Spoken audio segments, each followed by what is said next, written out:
네, 11월 19일 장윤선의 취재 편의점 시작하겠습니다. 어제보다 오늘은 더 춥습니다. 영하 2도까지 떨어졌고요. 낮 최고 기온도 7도 정도밖에 올라가지 않습니다.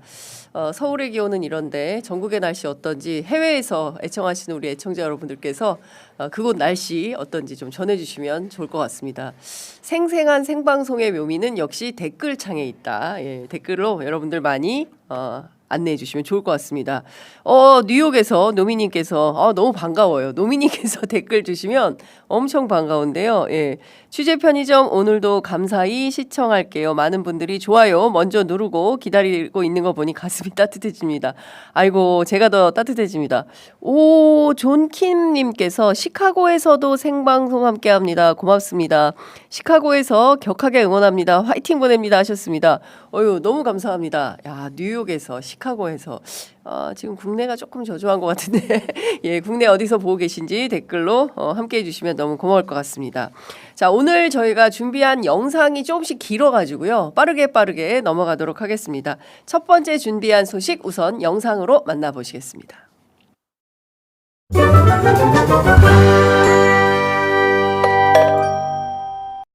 높은 확률로 지금 조은석은 사무실에 놀고 있을 겁니다.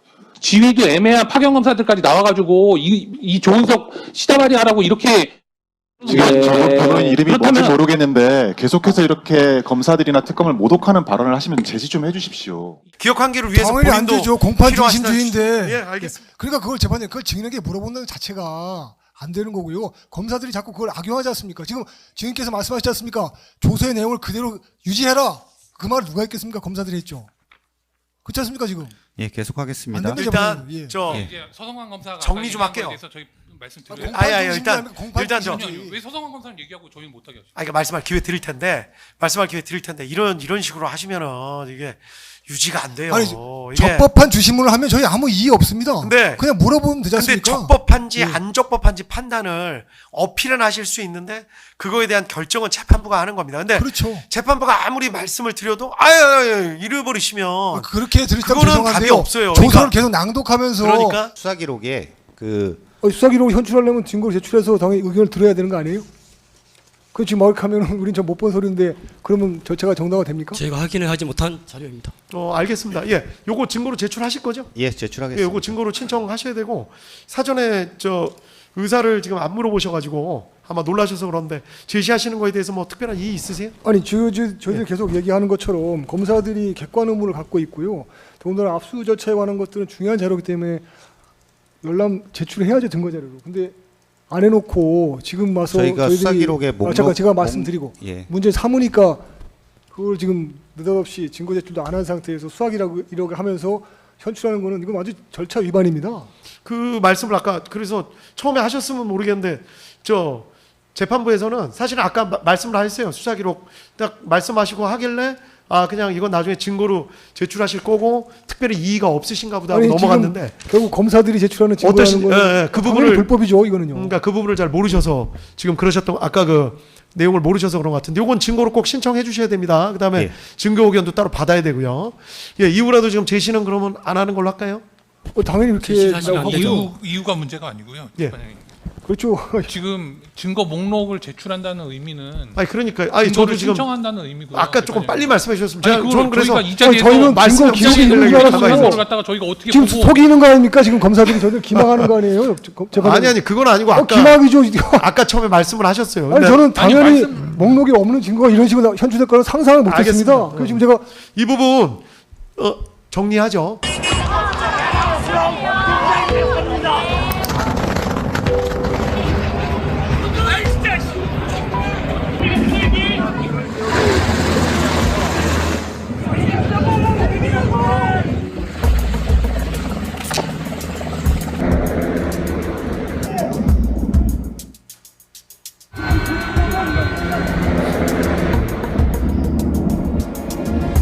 빨리 열어! 비상계획 불법 개업이네. 뭔 소리 하는 거야? 이게 공무원 아니야?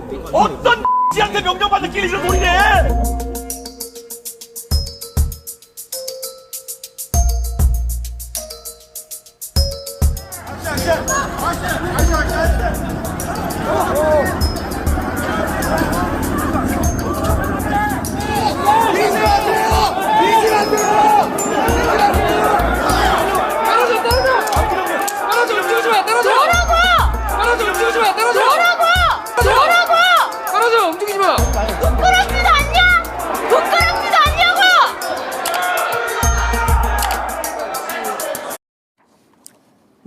아유, 다시 생각해도 끔찍한 저 상황 여러분 어떻게 생각하십니까?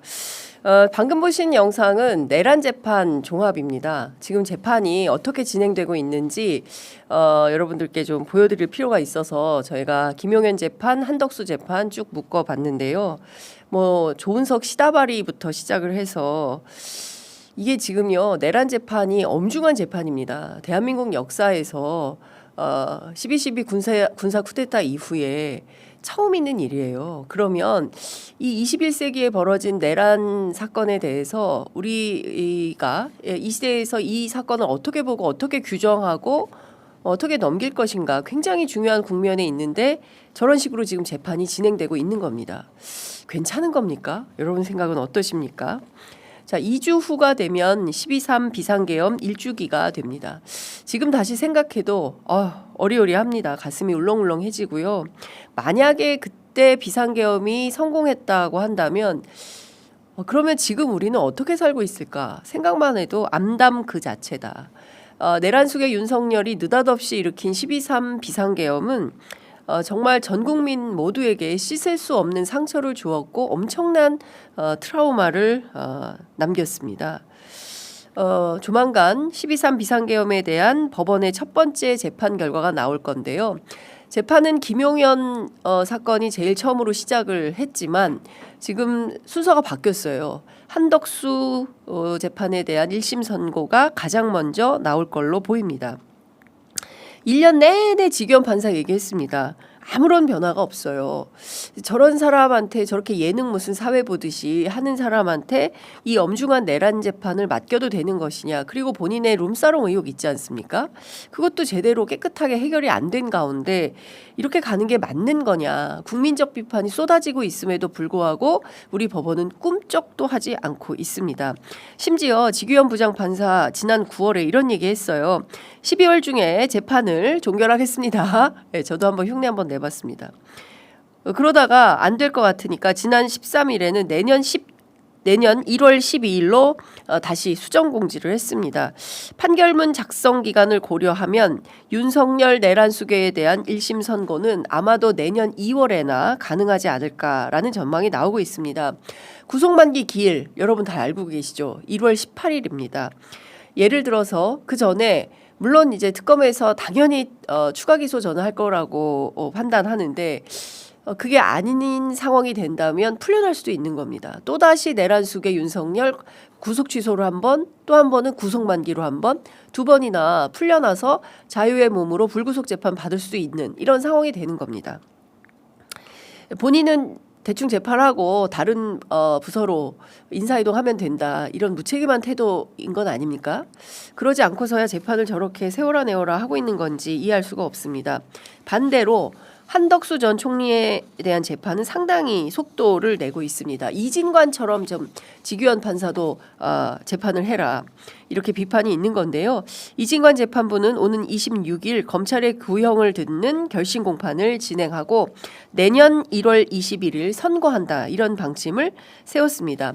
한덕수 전 총리에 대한 선고가 내려지면 이른바 내란 재판의 기준선이 될 수 있습니다.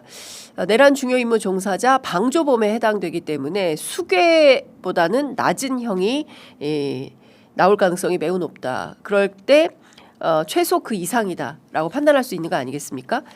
종범이 주범보다 형이 더 높을 수는 없는 거 아니겠습니까? 지금 이 내란의 주범은 윤석열, 나머지는 다 사실 주종 관계에서 종범의 위치에 있기 때문에요. 어떻게 나오는지 지켜보도록 하겠습니다.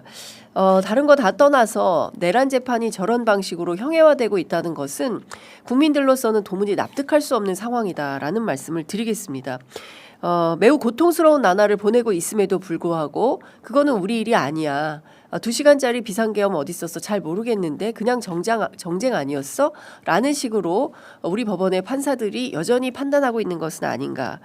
그렇다면 이건 매우 심각한 문제다라는 말씀을 안 드릴 수가 없습니다. 자, 두 번째 준비한 소식 우선 영상으로 보시겠습니다.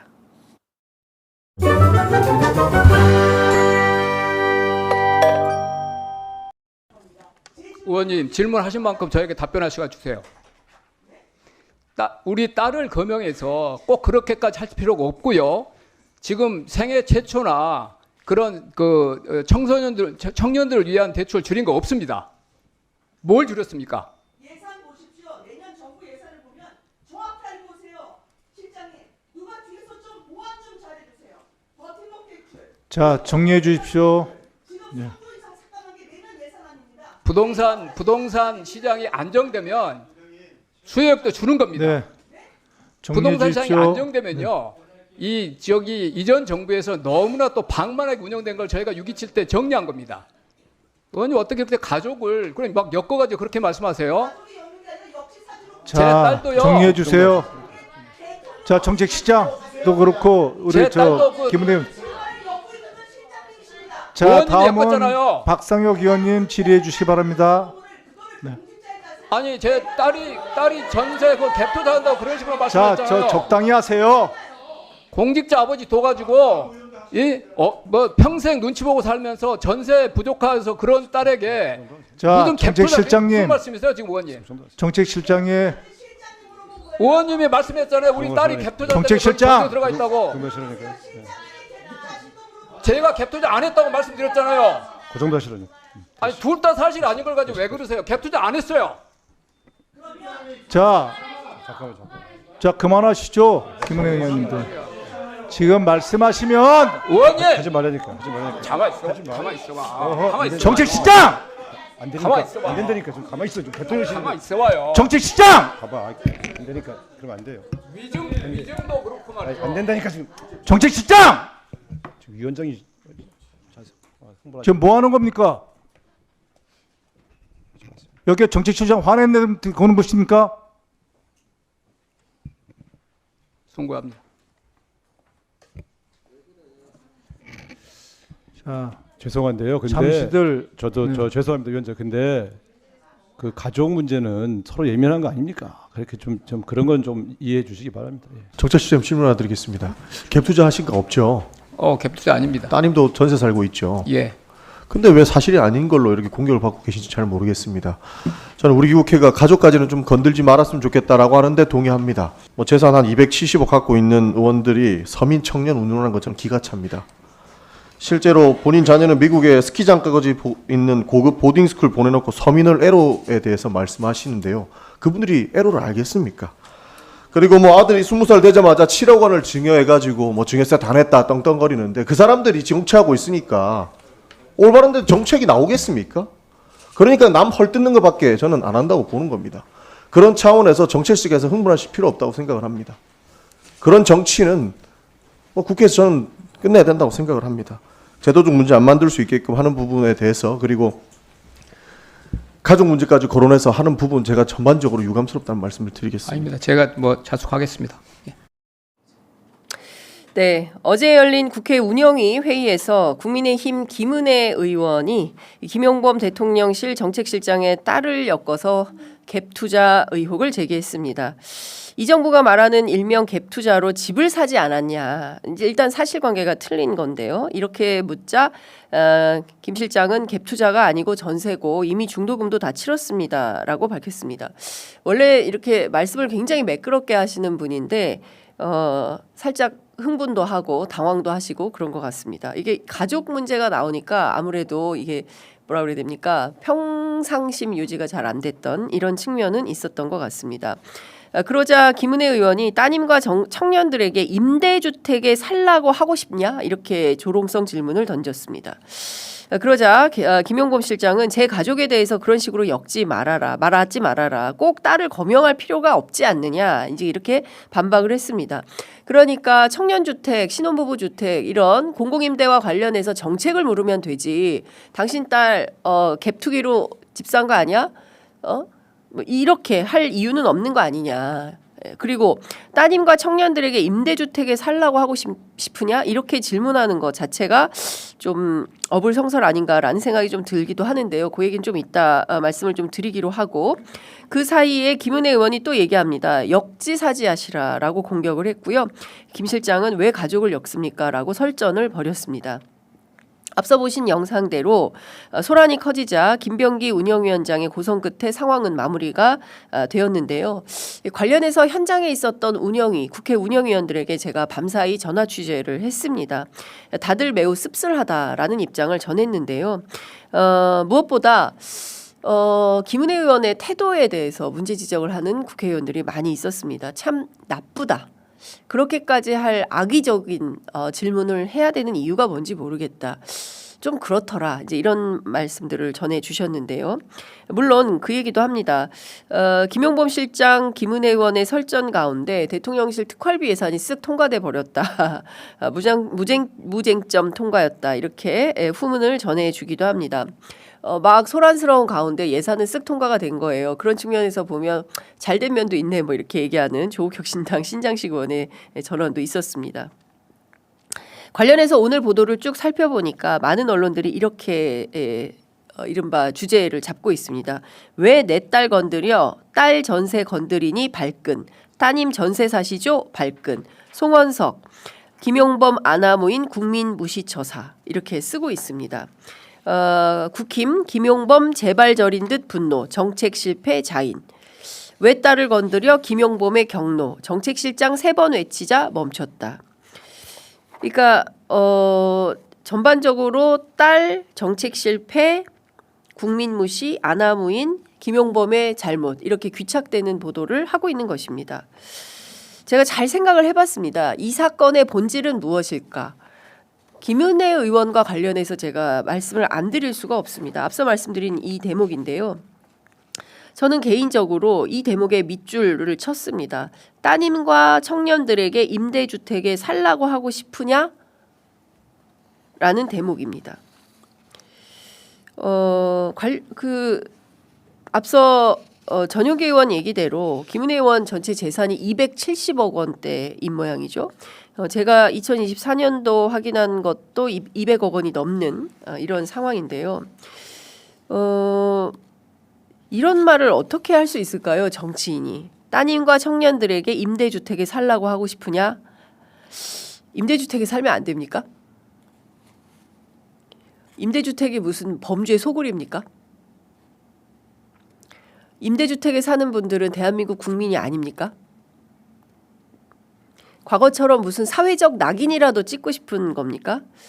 분양아파트, 임대아파트 담벼락 세우고 선 긋고 왔다 갔다 하지도 못하게 하고 아이들끼리 어울려서 놀지도 못하게 하고 그런 정치를 하고 싶은 건가요? 입으로는 할 때마다 청년, 서민 뭐 말하면서 내심에는 임대주택에 사는 것은 나빠, 부끄러운 거야 이런 공식을 말하고 싶었던 것은 아닐까요? 그래놓고 왜 공공임대를 늘려야 된다. 그래서 주택 문제 해결해야 된다. 주거 안정해야 된다. 주거복지 필요하다. 이런 말들을 꺼내는 걸까요? 무엇보다 다 떠나서 김은혜 의원은 제 또래의 정치하는 엄마입니다. 직업이 정치인인 것이죠. 물론 직전에는 기자 출신인데요. 저는 다 떠나서 직업인으로서의 정치인이 어떻게 이런 말을 함부로 할 수 있을까라는 생각이 좀 들었습니다. 이 기본적으로요. 내심에 차별과 혐오를 깔고 있는 거거든요. 내 따님과 청년들에게 임대주택에 살라고 하고 싶으냐? 이 얘기는 임대주택에 사는 건 굉장히 안 좋은 거다라는 인식을 갖고 있는 거죠. 저는 공공임대가 확장되어야 한다고 생각을 하고요. 더 이상 주거 불안 때문에 시달리는 국민은 없어야 된다. 의식주는 돼야 될 거 아닙니까? 예? 의식주가 기본인데 우리는 주 때문에 항상 논란이 크게 됩니다. 부동산 시장과 연계되어 있기 때문이고요. 직장에서 출퇴근하는 거리가 세계 1위라는 거 아닙니까? 제일 길기로 1시간 40분. 왜 이렇게 되는 걸까요? 이런 주거복지 불안에 대해서 대안을 내놓고 정책 토론을 해야 되는 게 정치인들의 사명이요 의무 아닙니까? 저는 정치인이라면 무릇 어떻게 하면 더 좋은 공공임대주택을 더 많이 보급할 수 있을까? 이 정책 대안을 내놓고 상식적이고 합리적인 토론을 하자고 제안을 해야 되는 거 아닌가? 그게 정상 아닌가라는 생각이 좀 듭니다. 임대 아파트 하면 우리 동네에서 제일 먼데, 지하철역에서 제일 먼데, 제일 후진데 이런 거 아니고 지하철역에서 제일 가깝고 하나 살면 좁지만 둘이 살면 더 넓게, 셋이 살면 더 크게, 넷이 살면 더 크게 이렇게 합리적으로 조정되는 게 맞다. 이재명 대통령 지난번 타운홀 미팅에서 그런 얘기 하지 않았나요? 청년과의 대화에서. 저는 이것이 바람직하다고 생각합니다. 이 문제 해결하지 않고 270억씩 재산 갖고 있고 나는 부자니까 임대 아파트 사는 사람들 기본적으로 무시 깔고 있는 거 아닙니까? 저는 이런 사람들이 또 선거 때는 표 달라고 나와서 서민과 중산층의 삶을 이야기합니다. 입으로는 자기 표를 얻기 위해서는 이렇게 주장하지만 평소의 인식에는 당신 딸 청년들 임대주택에 살게 하고 싶어? 아니잖아. 이 말을 하려고 하는 거 아닙니까? 저는 이 허위의식과 위선을 어떻게 다 할 거냐라는 생각이 좀 들었습니다. 그리고 본인 무엇보다 이 표 받아서요. 국민들이 주는 세금으로 세비 받아서 먹고 사는 사람 아닙니까?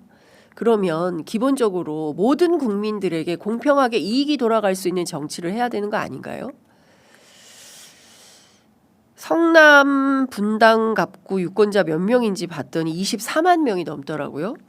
저희 애청자분들 가운데 분당 사시는 분들 계신가요? 그중에 혹시 임대 아파트 사시는 분들은 안 계십니까? 살펴보니까 분당에도 임대주택이 꽤 많더라고요. 공공임대, 영구임대, 행복주택 뭐 종류도 굉장히 다양하게 있었습니다. 어떻게 하면 주거복지를 실현할 것인가 일체의 고민 없이 국회의원 식이나 되는 분이 어떻게 하면 더 많은 권력을 누릴까? 어떻게 하면 더 차별적으로 할까? 어떻게 하면 더 혐오를 부추길까? 그렇게 해서 되겠습니까? 정작 본인 자식은 미국에서 공부시키잖아요. 인종차별 없나요? 미국에 심한 건 인종차별 아닙니까? 외정치하나 싶습니다. 예, 이런 생각으로 외정치하나 싶습니다. 김은혜 의원 잘 아시는 것처럼 지난 지방선거 때 경기도지사 경선에 출마했을 때 경기맘을 표방했습니다. 그 앞서 전용기 의원 지적대로 미국의 한 주니어 보딩스쿨에 보낸 바 있지요. 오마이뉴스 보도에 따르면 미국 매사추세츠 데어필드에 있는 사립기숙학교, 굉장히 비싼 학교라고 합니다. 전체 20개 나라에서 온 학생들이 한 반에 10명 정도 꿈이죠. 생활을 하는데요. 학교 부지가 89만 평이래요. 학교 안에 아이스링크도 있다고 합니다. 아이 키우기 좋은 명품 경기 이렇게 주장을 하지만 자기 자식만큼은 값비싼 미국 사립학교에 보내는 위선인 것입니다. 저는 이런 방식의 정치는 더 이상 통용되어서는 안 된다고 생각합니다. 한국에서 자기 자식 교육시키지 않으면서 무슨 공교육을 얘기합니까? 무슨 자격으로? 예? 자기 자식들은 전부 외국에서 공부시키면서 한국에 무슨 자격으로 공교육 수험생 힘내세요 이런 말을 합니까? 저는 이런 위선 때문에 정치 발전이 안 된다라는 생각이 좀 듭니다. 부동산에서 교육 얘기까지 하니까 갑자기 열이 확 받는데요. 여하튼 저는 굉장히 마음이 불편했다라는 생각이 좀 듭니다. 정치는 공공입니다. 예. 그 어려운 서민들이요. 찾아갈 데가 없을 때 정치를 찾아가는 겁니다. 이 사람들과 함께 손잡아주고 따뜻한 동행을 하는 게 정치여야 합니다. 입으로는 약자와의 동행 외치면서 본질은 이런 식이라면 이 위선을 다 어떻게 할 겁니까? 자, 이제 이런 정치 그만 좀 보고 싶습니다. 곧 지방선거 오는데요. 국민의힘 어떤 정치 내용을 보여줄지 기대해 보겠습니다. 자, 다음 준비한 소식 영상으로 우선 만나보겠습니다.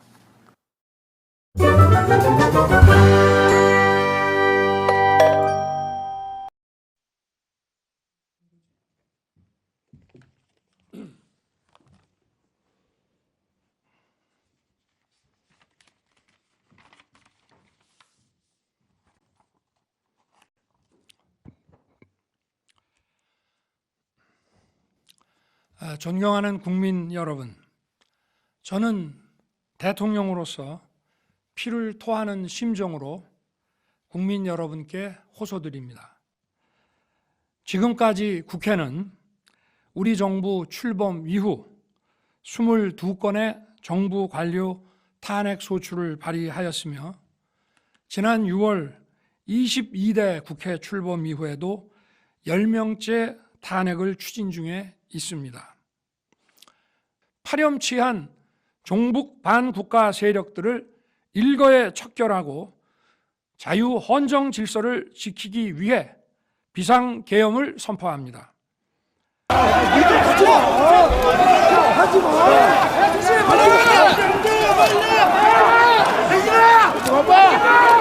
다 얼굴 느껴.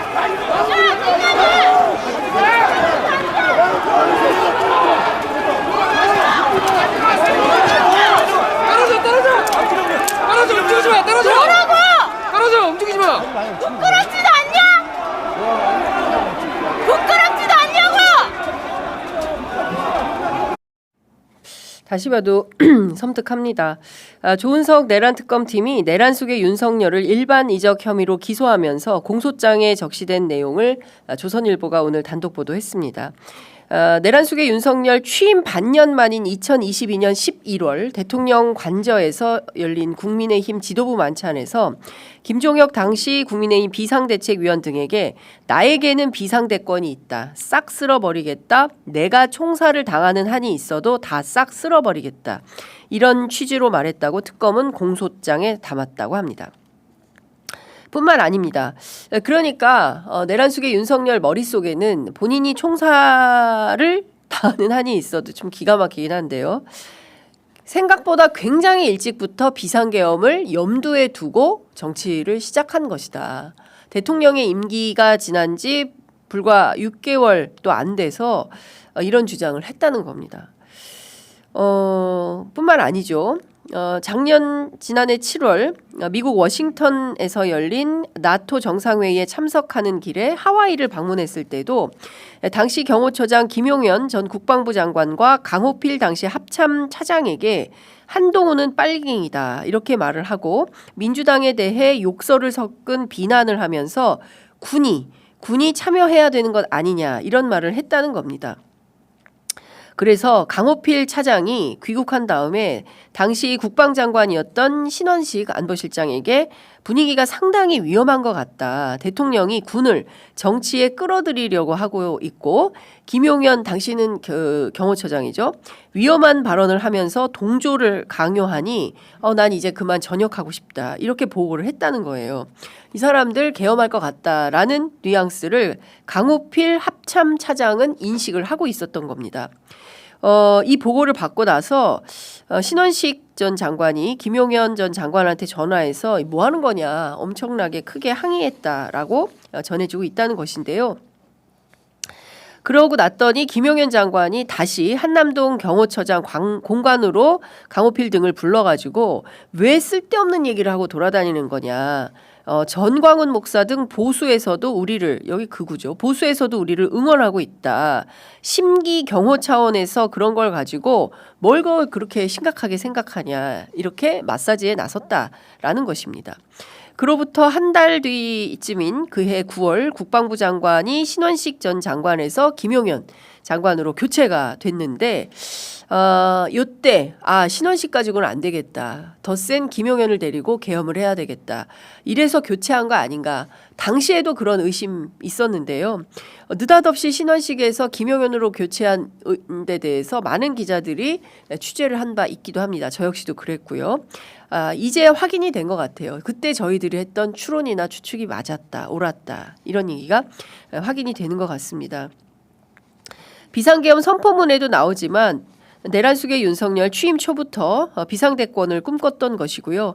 자신의 반대 세력을 사법적으로 그리고 안 되면 물리력을 동원해서라도 필요하면 전쟁을 일으켜서라도 국민이 죽든가 말든가 피를 흘리든가 말든가 아랑곳하지 않고 무자비하게 자기에게 유리한 그야말로 윤석열 김건희 왕국을 꿈꾸어서 비상계엄을 일으킨 거 아닌가 이런 결론에 이르게 됩니다. 우리 국민들이 손바닥에 왕자 쓰고 나왔을 때 기차에서 사람이 앉아 있는데 그 옆에 구둣발로 다리를 올리고 있었을 때 투명한 컵에 물 대신 소주를 넣어서 들이부어 마셨을 때 알아차리고 이런 사람 대통령 시키면 안 된다라고 고발했어야 됐습니다. 언론인들이 당시 이런 거 알고 있으면서도 그냥 묵과했던 탓에 결국 대한민국 국민들은 비상계엄이라는 엄혹한 사태까지 맞이하게 됐던 거 아닌가 싶습니다.